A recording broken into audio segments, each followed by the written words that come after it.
আমাদের এই গণ অভ্যুত্থান এককভাবে যেমন কোনো রাজনৈতিক দলের না, এককভাবে কোনো গোষ্ঠীর না, এটা এমন একটি অর্জন যেখানে একদিকে ছিল বাংলাদেশ, আরেকদিকে ছিল ফ্যাসিবাদ। এমন একটা নির্বাচন প্রয়োজন, এমন একটা সরকার প্রয়োজন যা জনগণের ম্যান্ডেট থাকবে, সেই নির্বাচিত সরকারের জনগণের আকাঙ্ক্ষা প্রতিফলন করবে। সরকারের পতন ঘটাতে পারে নাই।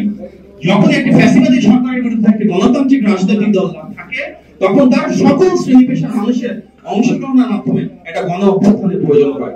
সেটাই কিন্তু আমরা 2024 সালে জুলাই এবং আগস্টে দেখেছি, যেখানে ঠিক গত 15 বছর মতো বিএনপি এবং যুগপৎ আন্দোলনের শরীক সব রাজনৈতিক দল মাঠে ছিল, তার সাথে সব শ্রেণী পেশার মানুষেরা, বিশেষত আমাদের বিরোচিত ছাত্ররা নেমে এসেছিলেন এবং আমরা সবাই মিলে কাঁধে কাঁধ মিলিয়ে এই ফ্যাসিবাদের পতন ঘটিয়েছি।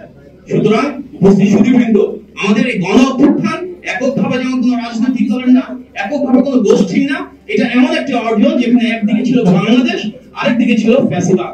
সুতরাং ফ্যাসিবাদের বিরুদ্ধে পুরো বাংলাদেশ এক হয়েছিল। তবে সেখানে মূল নেতৃত্ব যদি আমরা বলি, সবচেয়ে বেশি শহীদের সংখ্যা, সবচেয়ে বেশি সমর্থকের সংখ্যা, রাজপথে নেমে আসা সবচেয়ে বেশি নেতাকর্মীর সংখ্যা, সেটা বিএনপি। এবং সবচেয়ে বড় রাজনৈতিক দল হিসেবে, সবচেয়ে বড় জনপ্রিয় রাজনৈতিক দল হিসেবে বিএনপি সেই দায়িত্বটা পালন করেছে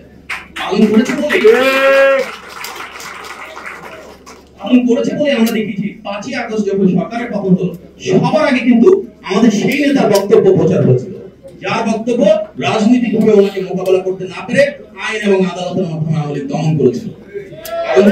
আমাদের নেতা বিএনপি ভারপ্রাপ্ত চেয়ারম্যান তারেক রহমান, আপনারা দেখেছেন শুধুমাত্র পাবলিকলি ওনার বক্তব্য বিবৃতিতে উনি কিভাবে ওনার ফেসবুক এবং টুইটারের মাধ্যমে সারা বাংলাদেশকে একত্রিত করেছেন, কিন্তু তার পেছনেও উনি সম্ভবত এই 3 বা 4 ঘন্টা ঘুমানোর বাইরে পুরোটা টাইম বাংলাদেশের জন্য কাজ করেছেন।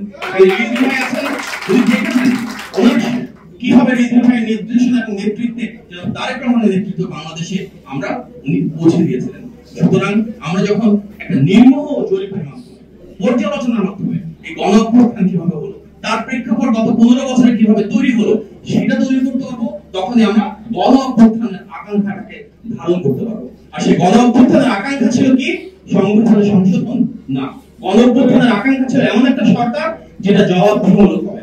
আর সেই জবাবদিহিমূলক সরকার 16 বছরে হয় নাই, কারণ পরপর 3টা নির্বাচন হয়েছে, একটা বিনা ভোটের নির্বাচন, একটা নিশিরাতের নির্বাচন, আর একটা ডামি নির্বাচন। যে নির্বাচনকে নামে নির্বাচনা পাঠিয়ে সেখানে গণমানুষের ভোটের অধিকারকে দিয়ে ফ্যাসিবাদ কায়েম করা হয়েছে। তার মানে ফ্যাসিবাদের মৌলিক কারণ সংবিধান সংশোধন ছিল না, ফ্যাসিবাদের মৌলিক কারণ ছিল ভোটের অধিকার হরণ করা।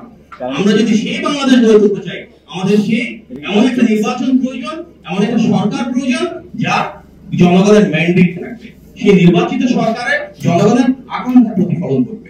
আজকে যে জাতীয় ঐক্যের কথা বলা হচ্ছে, সেই জাতীয় ঐক্য কিন্তু সবার আগে আমাদের অ্যাক্টিং চেয়ারম্যান জনাব তারেক রহমানের নেতৃত্বে হয়েছিল।